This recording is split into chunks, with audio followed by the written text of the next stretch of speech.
Welcome to Sports Live presented by Cool. আপনাদের সঙ্গে আছি আমি সঞ্জনা আইভি। বাবার পাশে চিরনিদ্রায় শায়িত হলেন গ্র্যান্ডমাস্টার জিয়াউর রহমান। এর আগে শেষবারের মতো জাতীয় ক্রীড়া পরিষদ প্রাঙ্গণে আনা হয় দেশসেরা এই দাবাড়ুকে। সেখানে প্রথম জানাজা শেষে ফুলেল শ্রদ্ধায় সিক্ত হন জিয়া। উপস্থিত ক্রীড়াঙ্গনের প্রতিনিধিরা স্মৃতিচারণ করেন তার অবদান নিয়ে। জিয়াউর রহমানের আকস্মিক চলে যাওয়াকে অপূরণীয় ক্ষতি হিসেবে দেখছেন তারা। ঘড়ির কাঁটা তখন কেবলই 11টার গণ্ডি পেরিয়েছে। শেষবারের মতো জাতীয় ক্রীড়া পরিষদ প্রাঙ্গণে এলেন গ্র্যান্ডমাস্টার জিয়াউর রহমান। কত শত স্মৃতিই তো ছড়িয়ে ছিটে রয়েছে এখানেই। তবে প্রিয় প্রাঙ্গণে এসেও হেঁটে দেখা হয়নি জিয়ার। লাশবাহী ফ্রিজিং ভ্যান ঘিরে তখনই গ্র্যান্ডমাস্টারের দীর্ঘদিনের সহযোদ্ধাদের ভিড়। শেষবারের মতো বিদায় দিতে ভ্যান থেকে নামানো হয় দেশসেরা এ দাবাড়ুকে। দাবার উন্নয়নে জিয়াউর রহমান ছিলেন অন্তঃপ্রাণ এক সৈনিক। এই গ্র্যান্ড মাস্টারের অকাল প্রয়াণ দেশের জন্য বড় ক্ষতি বলে মনে করেন দাবা ফেডারেশনের সাধারণ সম্পাদক সৈয়দ শাহাবুদ্দিন শামীম। আর সহসভাপতি তরফদার মোহাম্মদ রুহুল আমিন মনে করেন এই অপূর্ণতা কাটাতে বেশ বেগ পেতে হবে তাদের। বাংলাদেশের এটা অপূরণীয় ক্ষতি, জাতীয়ভাবে এটা অপূরণীয় ক্ষতি, কারণ বাংলাদেশের ক্রীড়াঙ্গনকে কিন্তু দাবার গ্র্যান্ড মাস্টাররা কিন্তু ফার্স্ট লাল সবুজের পতাকা বিশ্ব মানচিত্রে কিন্তু স্থাপন করেছিল এবং জিয়াউর রহমান ছিল second of this grand master বাংলাদেশের। তো অবশ্যই এটা আমাদের জাতির জন্য, আমাদের বাংলাদেশের ক্রীড়াঙ্গনের জন্য অপূরণীয় ক্ষতি। যে গ্র্যান্ড মাস্টারটা প্রত্যেকটা টুর্নামেন্টে অংশগ্রহণ করতো, সে কোনো চুজ করতো না। মানুষ অনেকে চুজ করে না টুর্নামেন্টগুলো খেলার, সেটা 1 লাখ টাকা প্রাইজ মানি দিয়ে 50,000 টাকা সে কিন্তু খেলতো। সে খেলতো, আমাদেরকে বলতো যে আমি খেললে অন্যরা খেলার জন্য আসবে। 1987 সালের পর দীর্ঘ প্রতীক্ষার অবসান ঘটিয়ে 2002 সালে দেশের দ্বিতীয় গ্র্যান্ডমাস্টারের খেতাব পান জিয়াউর রহমান। এই সময়ে দেশ বিদেশ থেকে অগণিত সম্মান বয়ে আনেন তিনি। জাতীয় দাবায় সর্বোচ্চ শ্রেষ্ঠত্বের পাশাপাশি দাবা অলিম্পিয়াডেও সবচেয়ে বেশিবার বাংলাদেশকে প্রতিনিধিত্ব করেন তিনি। চলতি বছরের সেপ্টেম্বরে হাঙ্গেরিতে অনুষ্ঠিত হতে যাওয়া বিশ্ব দাবা অলিম্পিয়াডে অংশ নেওয়ার আগেই পরপারে চলে গেলেন জিয়া। জাতি একটা ভালো একজন ক্রীড়াঙ্গনের একজন ব্যক্তিত্ব, খেলোয়াড়কে আমরা হারিয়েছি। বাংলাদেশ অলিম্পিক অ্যাসোসিয়েশন আজকে যে কথাবার্তা হলো যা বুঝলাম, ওনার পরিবারের অর্থনৈতিক যে সমস্যাগুলো আছে এই সমস্যার পাশে বাংলাদেশ অলিম্পিক অ্যাসোসিয়েশন থাকবে। অলিম্পিয়াড বলেন, ইন্ডিভিজুয়াল গেম বলেন, আমরা প্রতিদ্বন্দ্বী ছিলাম। আবার আমরা অ্যাপ্রিসিয়েট করছি একজন আরেকজনের এগিয়ে যাওয়া, বিকজ অফ আমাদের ট্রেনার তেমন একটা বাংলাদেশে নাই। তো বড় ভাই হিসেবে, বন্ধু হিসেবে এটা কি বলবো, গতানুগতিক কথা হয়ে যায় যে অপূরণীয়। আসলে চিন্তা করতে পারতেছি না। চোখের সামনে জিয়াউর রহমানের চলে যাওয়াটা কিছুতেই যেন মানতে পারছেন না আরেক গ্র্যান্ডমাস্টার এনামুল হোসেন রাজীব। এখনো সবকিছুই দুঃস্বপ্নের মতো লাগছে এই দাবাড়ুর কাছে।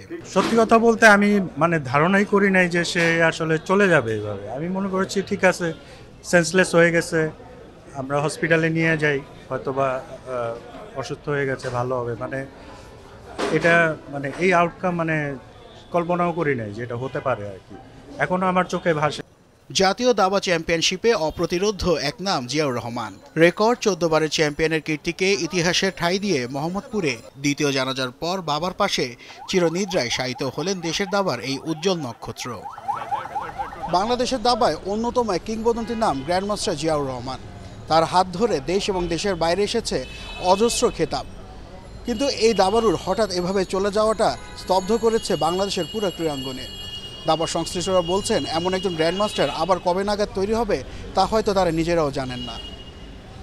নাসিফ শুভ, যমুনা স্পোর্টস, ঢাকা। এবারে ক্রিকেটের প্রসঙ্গ। কোচ চন্দিকা হাথুরুসিংহের হঠকারিতার কারণে ভারতের ওয়ানডে বিশ্বকাপ আর সবশেষ টি-20 বিশ্বকাপে ভরাডুবি হয়েছে বাংলাদেশের, এমন গুরুতর অভিযোগ করলেন বিসিবি পরিচালক খালেদ মাহমুদ সুজন। তবে হাথুরুর চাকরি থাকবে কিনা সেই সিদ্ধান্ত নেবে বিসিবি, বলছেন সুজন। এই মুহূর্তে বিসিবি পরিচালক হলেও এখনও জাতীয় দলের কোচ হবার স্বপ্ন দেখেন সাবেক এই অধিনায়ক। টি-20 বিশ্বকাপে কেন প্রত্যাশা পূরণ করতে পারল না বাংলাদেশ, সেই আলোচনা চলছে এখনো। মোটা দাগে ব্যর্থতার দায় যাচ্ছে ব্যাটারদের গায়ে, কিন্তু দলের অ্যাপ্রোচ, পরিকল্পনার ঘাটতি, এই দায় যাচ্ছে কোচ চান্দিকা হাথুরুসিংহের ওপর। সাধারণ ক্রিকেট প্রেমী সংশ্লিষ্ট ব্যক্তিদের পাশাপাশি বোর্ডের বেশ কিছু পরিচালক বিরক্ত এই লঙ্কান কোচের উপর। বিসিবি পরিচালক ও গত বিশ্বকাপে টিম ডিরেক্টর হিসেবে কাজ করা খালেদ মাহমুদ সুজন বলছেন, হাথুরুসিংহের হঠকারিতার মাসুল সবশেষ 2 বিশ্বকাপে দিয়েছে বাংলাদেশ দল, যেটি দলের ব্যর্থতার অন্যতম প্রধান কারণ। তার ডোমিনেটিং ক্যারেক্টার আমার কাছে একদমই ভালো লাগে না এবং আমার মনে হয় সেটার প্রতিফলন হচ্ছে বারবারই।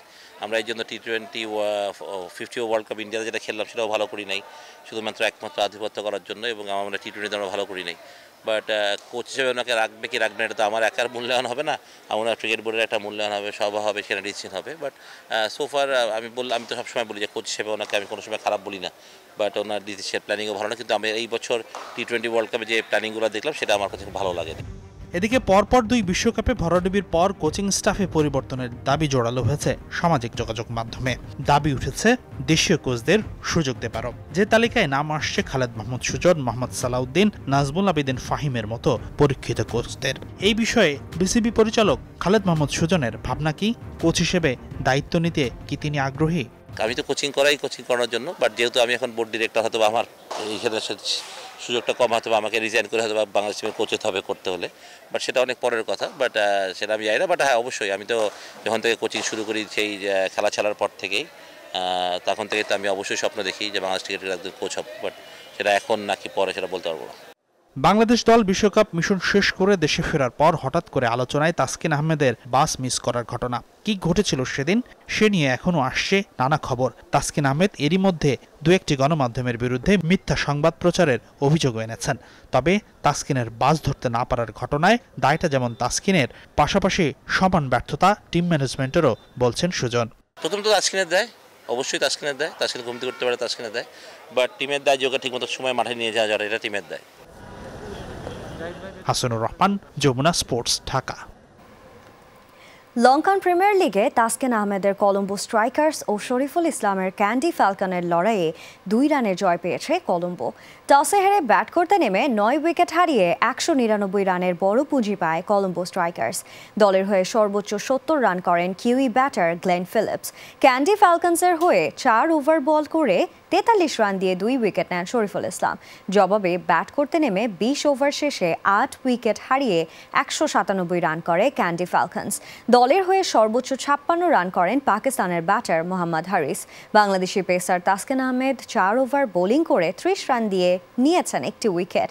প্রথম ওভারে তাসকিনের দ্বিতীয় বলে বাউন্ডারি লাইনে দিনেশ চান্দিমালের ক্যাচ গারুখা সংকেত ছাড়লেও দ্বিতীয় ওভারে চান্দিমালকে বোল্ড করেন তাসকিন। এবারে ফুটবলের খবর। কোপা আমেরিকায় দারুণ ছন্দে থাকা উরুগুয়ের বিপক্ষে কঠিন চ্যালেঞ্জের মুখে পড়তে যাচ্ছে ব্রাজিল। ভিনিসিয়াসের অনুপস্থিতি ভোগাতে পারে, তাই বাড়তি সতর্কতার কথা বলেছেন সেলেসাও কোচ ডরিভাল জুনিয়র।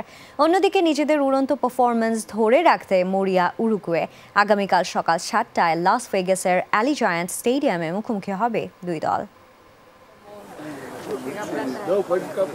কোপার শুরুটা খুব একটা ভালো হয়নি ব্রাজিলের। ধুঁকতে থাকা দলটি অবশ্য শেষ পর্যন্ত জায়গা করে নিয়েছে কোয়ার্টার ফাইনালে, যেখানে তাদের প্রতিপক্ষ উঠতে থাকা উরুগুয়ে। লড়াইটা যে বেশ চ্যালেঞ্জিং হতে যাচ্ছে তা জানেন দরিভাল জুনিয়র, তাই দলকে মৌলিক বিষয়গুলোই মনোযোগ ধরে রেখে এগিয়ে যাওয়ার বার্তা দিয়েছেন ব্রাজিল কোচ। এটি একটি প্রক্রিয়া, কেউ ধাপগুলো এড়িয়ে যেতে পারে না। আপনি বিতে না গিয়ে এ থেকে এফ পর্যন্ত যেতে পারবেন না। কোস্টারিকার মতো ম্যাচ হবে, প্যারাগুয়ের মতো ভালো মুহূর্ত আসবে। কলম্বিয়ার বিপক্ষে খুব একটা ভালো হয়নি। আমি আশা করি দল মৌলিক কাজগুলোতে উন্নতি চালিয়ে যাবে। আমাদের ভুল, সাফল্য এবং ঘাটতির জায়গাগুলো দেখাবে ফলাফল। তবে গত ম্যাচে ভিনিসিয়াস জুনিয়রের দ্বিতীয় হলুদ কার্ড বড় ধাক্কা দিয়েছে সেলেসাও শিবিরে, যে কারণে উরুগুয়ের বিপক্ষে আক্রমণের সবচেয়ে বড় ভরসাকে রেখেই মাঠে নামতে হবে ব্রাজিলকে। তার অভাব কিভাবে পূরণ করা হবে, এটাই এখন দলটির কোচের জন্য বাড়তি চিন্তার কারণ। ভিনিসিয়াস না থাকায় এই সংকট কিভাবে সামাল দেওয়া যায় তার পথও খুঁজছেন দরিভাল। আমাদের শিখতে হবে এই ধরনের মুহূর্তে কিভাবে খেলতে হবে। আমাদের গুরুত্বপূর্ণ খেলোয়াড় থাকছে না, অন্যদের এগিয়ে আসতে হবে। আমার মনে হয় সেটাই উপায়। উরুগুয়ের বিপক্ষে আমাদের কঠিন লড়াই সামনে। এক্ষেত্রে রদ্রিগোকেই বাড়তি দায়িত্ব নিতে হবে। রাফিনহো ছন্দে আছেন, এটা দলটির জন্য স্বস্তির জায়গা। রক্ষণে আছেন অভিজ্ঞ মার্কুইনোস ও এডার মিলিতাও। মিডফিল্ডে ভরসা দিচ্ছেন লুকার পাকুতেয়া। ভিনিসিয়াস না থাকায় এই ম্যাচে গ্যাব্রিয়েল মার্টিনেল্লিও সুযোগ পেতে পারেন। 2021 সালে কোপা আমেরিকায় আর্জেন্টিনার বিপক্ষে হেরে রানার্স আপ হয় ব্রাজিল। এরপর থেকে যেন দুঃসময় কাটছেই না তাদের।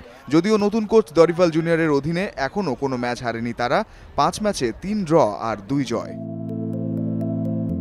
এই ম্যাচে উরুগুয়ের আক্রমণভাগের খেলোয়াড় ম্যাক্সিমিলিয়ানো আরাউহোকে নিয়ে অনিশ্চয়তা রয়েছে। শেষ ম্যাচে যুক্তরাষ্ট্রের বিপক্ষে চোট পান তিনি। ওই ম্যাচে বদলি হয়ে নামা ক্রিশ্চিয়ান অলিভেরা এই ম্যাচেও তার জায়গায় খেলতে পারেন। আক্রমণে দারউইন নুনেজের ছন্দে থাকা দলটির জন্য অন্যতম ভরসার জায়গা। রক্ষণে থাকবেন বার্সেলোনার হয়ে সময়ের অন্যতম সেরা রোনাল্ড আরাউহো। মিডফিল্ডে ফেডেরিকো ভালভার্সে যে কোনো প্রতিপক্ষের বিপক্ষেই পার্থক্য গড়ে দিতে পারেন। মার্সেলো বিয়েসলার অধীনে দুর্দান্ত সময় কাটাচ্ছে উরুগুয়ে। গত বছর দায়িত্ব নেয়ার পর তার অধীনে 15 ম্যাচে 10টিতেই জয় পেয়েছে দলটি। এ নিয়ে টানা 4 আসরে কোয়ার্টার ফাইনালে উঠেছে উরুগুয়ে। রঞ্জন শান্ত, যমুনা স্পোর্টস। এমিলিয়ানো মার্টিনেজকে বিশ্বসেরা গোলরক্ষক আখ্যা দিলেন লিওনেল মেসি। 2021 সালে আর্জেন্টিনার জার্সি গায়ে অভিষেকের পর থেকেই পেনাল্টিতে একের পর এক বিস্ময়ের জন্ম দিচ্ছেন এমি। 2021-এর কোপা আমেরিকা, 2022-এর কাতার বিশ্বকাপ, এরপর ফের চলমান কোপার কোয়ার্টার ফাইনালে একই কীর্তি গড়েছেন মার্টিনেজ। অ্যাস্টন ভিলায় খেলা এই গোলরক্ষকের প্রশংসায় পঞ্চমুখ মেসি, স্কালোনি সহ ফুটবল নেটিজেনরাও। গোলবারের নিচে অনন্য এমিলিয়ানো মার্টিনেজ এনে দিয়েছিলেন 2021 সালের কোপা আমেরিকা শিরোপা। 2022 কাতার বিশ্বকাপের কোয়ার্টার ফাইনালে নেদারল্যান্ডস, আর ফাইনালে ফ্রান্সের বিপক্ষে অতিমানবীয় এমি আর্জেন্টিনাকে এনে দেন বিশ্বকাপের শিরোপা। চিত্রটা বদলায়নি 2024-এ এসেও। কোপা আমেরিকার কোয়ার্টার ফাইনালে ইকুয়েডরের বিপক্ষে লিওনেল মেসির পেনাল্টি মিস, আরও একবার পরাজয়ের সংখ্যা। কিন্তু সেখান থেকেই ঘুরে দাঁড়ায় আলবিসেলেস্তারা। নেপথ্যের নায়ক সেই এমিলিয়ানো ইকুয়েডরের 2 পেনাল্টি ঠেকিয়ে আবারও প্রমাণ করলেন পেনাল্টিতে নিজের মুন্সিয়ানা। মার্টিনেজের প্রতি নিজের ভালোবাসা অসংখ্যবার প্রকাশ করেছেন মেসি। এমিও মেসিকে মানে নিজের আদর্শ। মেসির জন্য যুদ্ধে যাবার ঘোষণা দিয়েছিলেন তিনি। মেসিকে আরও একবার ইকুয়েডরের ম্যাচে বাঁচিয়ে দিয়েছেন তিনি। তাই তো ইনস্টাগ্রামে এমির প্রতি কৃতজ্ঞতা জানান মেসি। আরও একটি ধাপ, কঠিন এক প্রতিপক্ষের বিপক্ষে আমরা অনেক ভুগেছি, আমরা সেমিফাইনালে উঠেছি, সেজন্য সবাইকে ধন্যবাদ। আর সবচেয়ে বড় কথা হলো আমাদের দলে আছে বিশ্বের সেরা গোলকিপার এমিলিয়ানো মার্টিনেজ। এগিয়ে যাও আর্জেন্টিনা। কোয়ার্টার ফাইনালে ট্রাইবেকারে ইকুয়েডরকে 4-2 গোলে হারিয়েছে আর্জেন্টিনা। এই ম্যাচে ট্রাইবেকারে 2টি শট ঠেকিয়ে আর্জেন্টিনার জয়ের নায়ক হয়ে ওঠেন এমি মার্টিনেজ। এর আগে গ্রুপ পর্বে চিলির বিপক্ষেও 2টি অসাধারণ সেভ করেন মার্টিনেজ। আমি জানতাম এ ধরনের সময়ে দিবু দাঁড়িয়ে যাবে। এ ধরনের মুহূর্তেই ওর পছন্দ, যেটা তাকে বড় করে তুলেছে। ও গোলবারের নিচে থাকলে অন্যরকম হয়ে ওঠে। কোচ লিওনেল স্কালোনিও ম্যাচের পর মেতেছিলেন মার্টিনেজের বন্দনায়। আমি গোলকিপিং কোচ নই, কিন্তু যখন কিপাররা গোল সেভ করে তারা বিপক্ষ দলের উপর আধিপত্য দেখায়, খেলা থেকে ছিটকে দেয়, আর এমি গোল বাঁচায়, এমনভাবে গোল ঠেকায় যেন সে মাঠকেই আওয়াজ করতে বাধ্য করে। এটা ভালো দিক, সে আর্জেন্টাইন। বুধবার বাংলাদেশ সময় সকাল 6টায় নিউ জার্সিতে কোপা আমেরিকার সেমিফাইনালে কানাডার মুখোমুখি হবে আর্জেন্টিনা। ফারহান ইসান, যমুনা স্পোর্টস। এ পর্যায়ে আমরা যাচ্ছি হার্দিক পান্ডিয়ার নিউজে। ক্রুনাল পান্ডিয়া তার বড় ভাই তাকে নিয়ে প্রশংসা করেছেন। হার্দিক পান্ডিয়ার এমন প্রত্যাবর্তনে আবেগঘন বার্তা দিয়েছেন তারই বড় ভাই ক্রুনাল পান্ডিয়া। দলের পাশাপাশি হার্দিকের সাফল্যে উচ্ছ্বসিত তিনি। একই সাথে মনে করিয়ে দিলেন গত কয়েক মাস কতটা কঠিন ছিল হার্দিকের জন্য। বিশ্বকাপে দুর্দান্ত প্রত্যাবর্তনে ফিরে পেয়েছেন দর্শকের ভালোবাসাও।